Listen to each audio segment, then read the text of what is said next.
It's certainly an honor and a pleasure to be your guest this evening.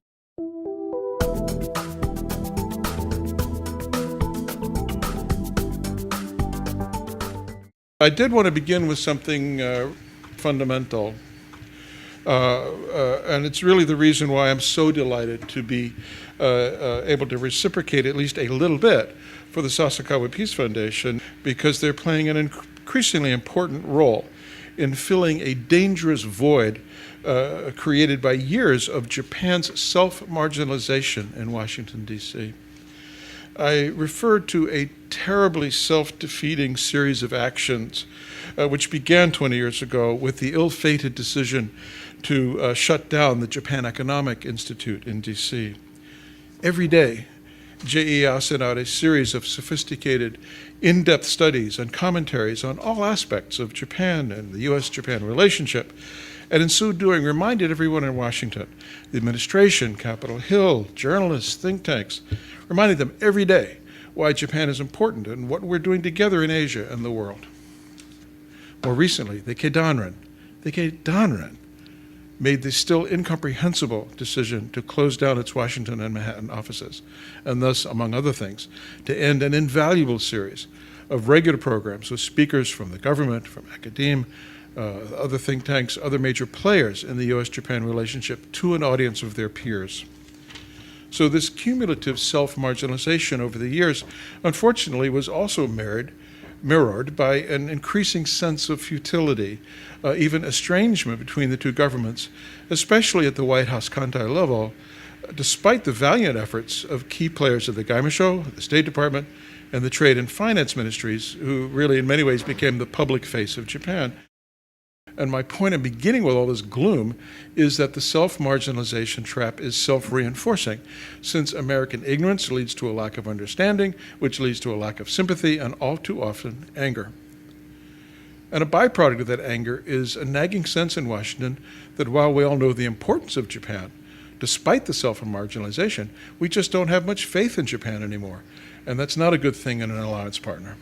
So finally on this, and I'm afraid I have to say that all of the above is in direct contrast to the rise of South Korea in Washington, and especially at the White House. A very active, well-funded Korea Economic Institute has a major office right on K Street, and it replicates in every important detail the combined activities of what used to be done by Japan's institutions in D.C., JEI, the Keidanren, and so forth. Now, all of you who have worked in Washington know it's a company town. Retail politics is the name of the game. Ambassador Han, the South Korean ambassador, attends every hearing that's relevant to South Korea. I see him there all the time. If a congressman says something that he thinks needs to be clarified or he thinks is wrong, he'll pop up and he'll run out of the hall and he'll buttonhole grab that congressman by the arm and say, listen, we need to talk. No appointment. He just does it. In Washington, D.C., they want to see you. They don't want to talk to your lawyer. They don't want to talk to you a week from now. They want to see you. The South Koreans play that game. So it's no accident that the South Korean president received a state visit at the White House last year, nor that Obama was finally willing to pay the political price of approving the Chorus FTA. This is just contrast the Blue House's assumption of domestic political risk on behalf of Chorus to that of the Prime Minister on behalf of TPP. But I felt you needed to hear why the work of the Sasakawa Peace Foundation is so very, very important, and I hope that you will help all of us help each other. So I begin with this difficult discussion because I would not be doing my duty if I didn't try to convey the accumulated sense of frustration and concern, and sometimes anger, that is a constant presence in any Washington conversation about the U.S.-Japan relationship. And that's because it goes to the heart of the reliability of Japan as an ally in helping to both confront and to peacefully manage the rise of China, North Korea, and the maritime disputes in the East and South China Seas, to name but a few of the major challenges that we both face.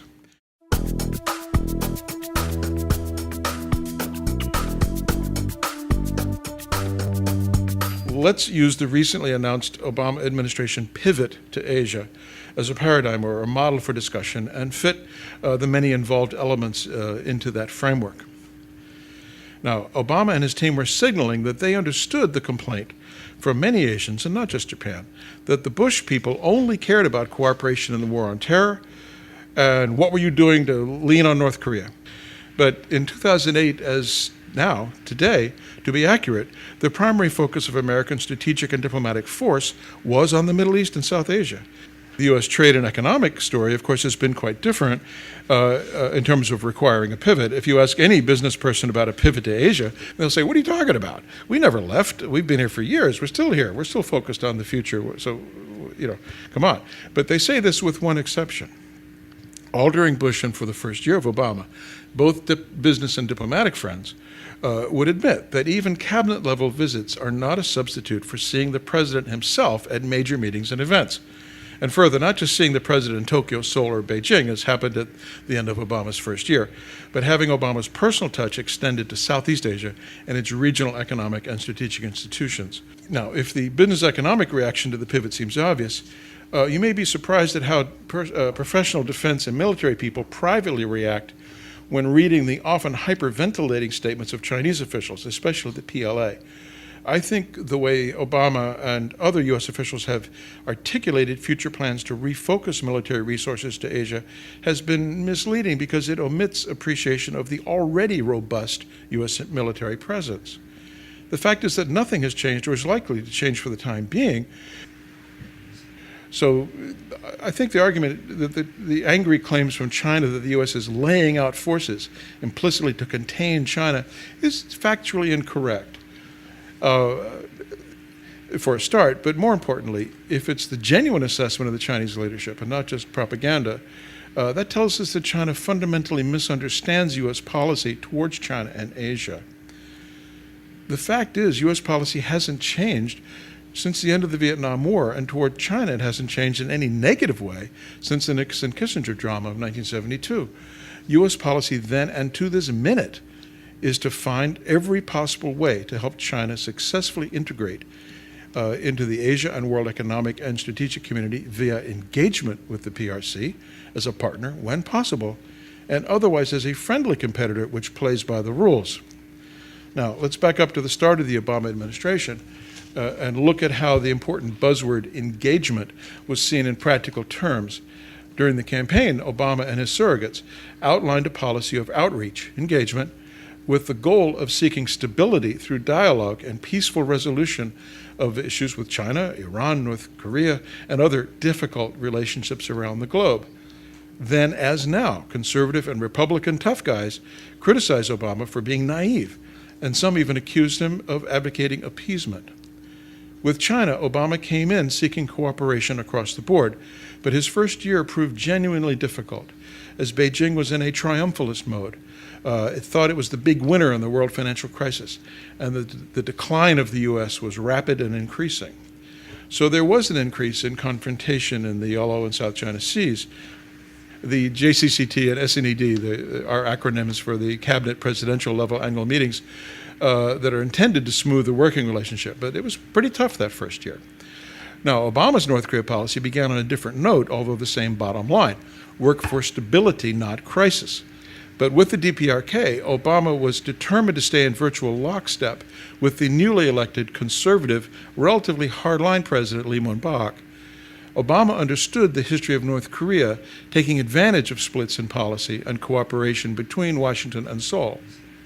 2010 saw North Korea's sinking of the ROK Navy's Cheonan, after which senior U.S. officials joined South Korea's defense minister in warning that further North Korean military attacks might face joint U.S. ROK military retaliation. Now, for what it's worth, there have been no such provocations since, and we can tell you that the joint U.S. ROK warning certainly got Beijing's attention. Several times in the past year, Chinese as senior as Defense Minister General Liang have taken credit for telling the DPRK to behave itself. Now, the bottom line for now in U.S.-China relations is that the senior leadership on both sides are singing from the same hymnal. And we saw that script officially sanctified a year ago with the Obama WHO state visit in D.C. Perhaps more reassuringly, we heard it just last week from WHO's presumptive successor, Xi Jinping, who advanced his coming visit to the U.S. by reaffirming China's mutual determination to pursue mutual cooperation, not confrontation. Now, that's the policy.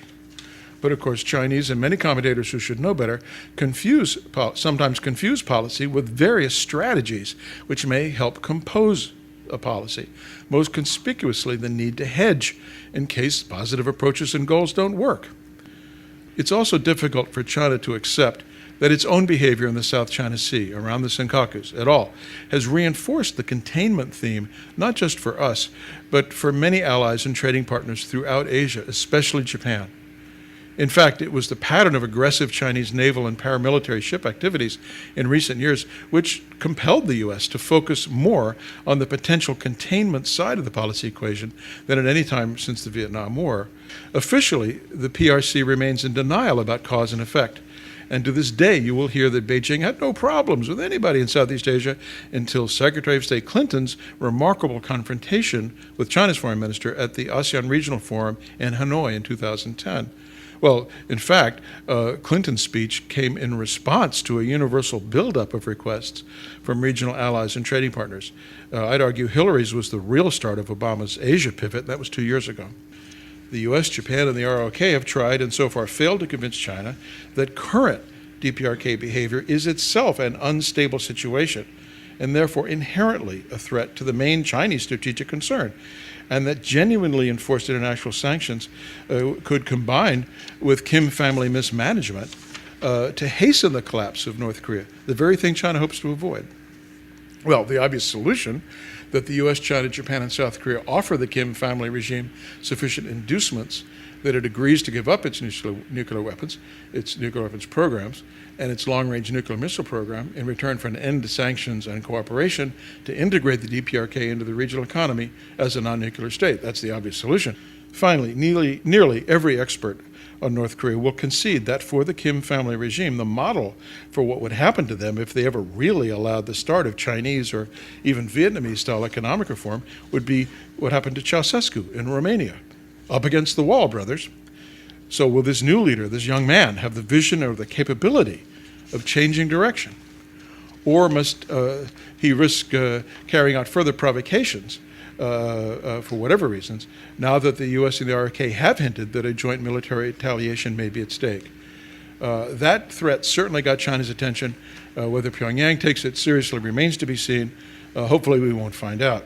So, for now, it looks like the best anyone can hope for is to contain the risk, which itself is a risk, since the historic pattern is that sooner or later, the DPRK engages in a provocation to try and compel aid and international assistance it cannot otherwise secure.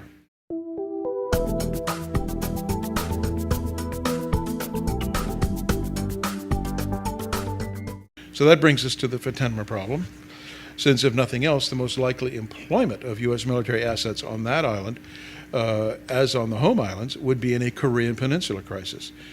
Of course, everyone who cares about this, both in Tokyo and Washington, is aware of the exquisite domestic political pain involved in every aspect of the Okinawa Fatenma problem.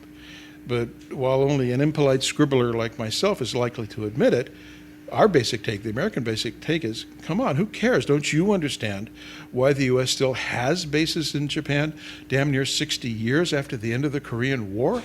We're there to protect you, is how we see it. Now, it turned out at the beginning of the DPJ government, many of its new leaders didn't have that clue. They seemed to think of Okinawa and host nation support was just another expensive gift to those crazy Americans that needed to be indulged. Well, you know, there's been some improvement in that lack of strategic awareness since then, thanks to our friends in Beijing and Pyongyang, of course, but the domestic paralysis remains,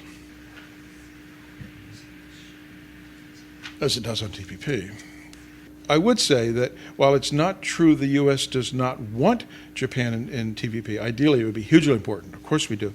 The basic take on it seems to be that TPP is a chance to get Japan to do all the things we've been squabbling over with you since I started my daily report back in 1985. Now, of course, the real issue here isn't whether TPP is coming to fruition this summer, but how quickly it takes Japan to refocus from its domestic issues, get the consumption tax passed, and so forth. That will allow Noda-san to do the hard work of making the internal deals required to formally join in the TPP negotiations. And while agriculture is seen as so central, I'm reliably informed that that really means sugar. Especially for Okinawan interests. And sugar is always really hard. Whatever country you're talking about, you may recall it became the actual deal breaker and then deal maker in the US-Australia FTA, for example. So, of course, your government fully understands that the sooner Japan joins the TPP negotiations, the sooner it can have a meaningful role in determining the outcomes and so the agreements that it will have to make as a member. It understands the sooner we join, the sooner we can play a role in what it is we're going to agree to. If we wait another year, a year and a half, we're going to have to buy the whole pie, and maybe that's not such a good thing. So, your government understands it. The U.S. needs to see Japan agree to some kind of confidence-building measures. To be frank, that's what I've been told. So we'll see. Well, with that, I really appreciate your kind parents. Thank you very much.